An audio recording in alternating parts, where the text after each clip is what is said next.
Thank you for watching our solutions tutorial on how to change a parcel number.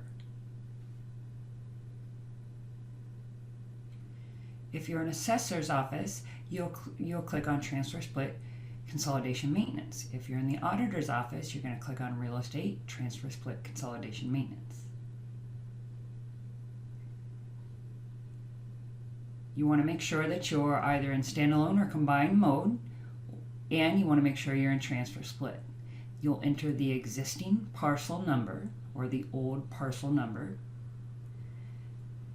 then move to the bottom half of the screen and enter the new parcel number.